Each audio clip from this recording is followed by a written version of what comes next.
स्वागत है हमारे यूट्यूब चैनल न्यूराइज क्लासेस पर। आज जानिए कार्टोसैट 2 उपग्रह के बारे में क्यों चर्चा में है, संपूर्ण जानकारी लेंगे और इससे एक आयोग कैसे प्रश्न बनाएगा उसके बारे में भी चर्चा करेंगे।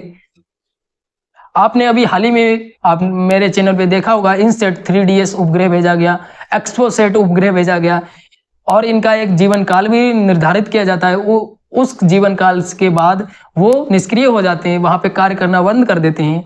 वैसे ही एक उपग्रह भेजा गया था 17 वर्ष पहले 10 जनवरी 2007 को, और ये उपग्रह कैसा था तो हाई रेजोल्यूशन इमेजिंग उपग्रह था। ये इमेजें भेजता था अंतरिक्ष की, और ये 2019 से निष्क्रिय 5 वर्ष के निष्क्रिय पड़ा था अंतरिक्ष में।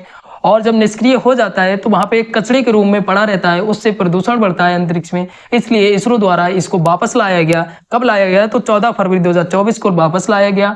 और जब वापस लाया जाता है तो पृथ्वी का वायुमंडल जो होता है उससे कोई चीज टकराती है, घर्षण होता है, इसलिए वो जलने लगती है। जो जला हुआ कचरा था वो उसको हिंद महासागर में गिरा दिया गया। और इसका 30 वर्ष का समय था डी ऑर्बिटिंग, लेकिन जो 5 साल से निष्क्रिय हो गया था, इसलिए इसको जो ईंधन बचा हुआ था इसका, उस ईंधन से इसको वापस लाया गया। और 2 समितियां हैं, संयुक्त राष्ट्र समिति inter agency space debris coordination committee, इनकी सिफारिशों पे कार्टोसैट 2 उपग्रह को वापस लाया गया। क्यों लाया गया? इन समितियों ने कहा कि जो अंतरिक्ष है उसको शांतिपूर्वक उपयोग करना ये हमारा कर्तव्य है, इसलिए इनकी सिफारिशों पे कार्टोसैट 2 वापस लाया गया।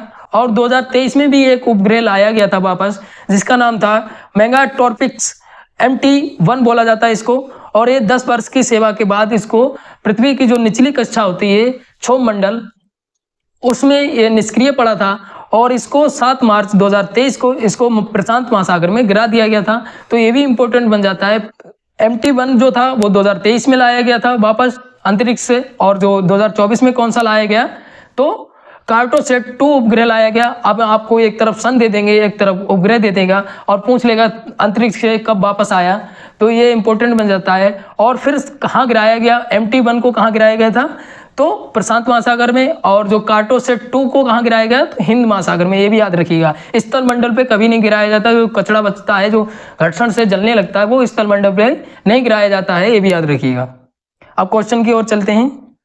पहला प्रश्न दिया, कार्टोसैट उपग्रह का प्रक्षेपण कब किया गया था? तो इसका जो राइट आंसर है वो आंसर नंबर 2 होगा, 10 जनवरी 2007 में। ये भी याद रखिएगा। आगे चलते हैं। फिर दिया है, कार्टोसैट उपग्रह कितने वर्ष से अंतरिक्ष में निष्क्रिय पड़ा था? तो इसका जो राइट आंसर है वो आंसर नंबर 3 होगा, 5 वर्ष से निष्क्रिय पड़ा था। इसमें कोई जो हाई रेजोल्यूशन जो इमेजें भेजता था वो भेजना बंद कर दिया था 2019 से। भी याद रखिएगा। आगे जानते हैं।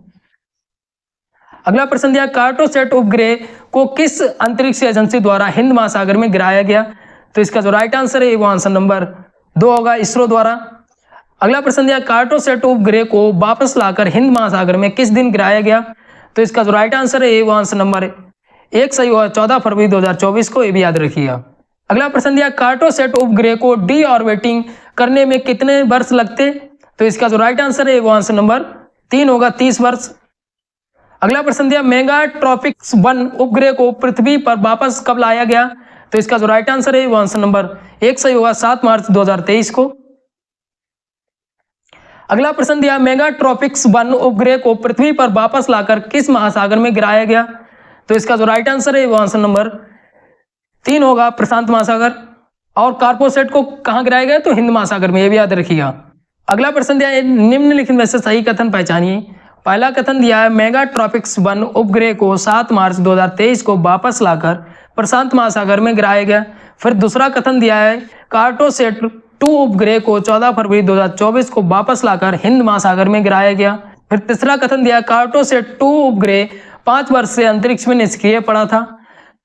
फिर चौथा कथन दिया, कार्टोसैट 2 उपग्रह को इसरो द्वारा पृथ्वी पर वापस लाया गया। इसका जो राइट आंसर है वो आंसर नंबर डी होगा। ये सभी जो कथन है वो सत्य हैं। जिस तरीके से आयोग प्रश्न बना सकता था उसी तरीके से यहाँ पे डिजाइन किए गए थे। आशा करते हैं आपको वीडियो अच्छी लगी होगी। अच्छी लगी है तो लाइक शेयर कमेंट करिए। अगर कोई डाउट बचता है तो आप कमेंट करके पूछ सकते हैं। धन्यवाद।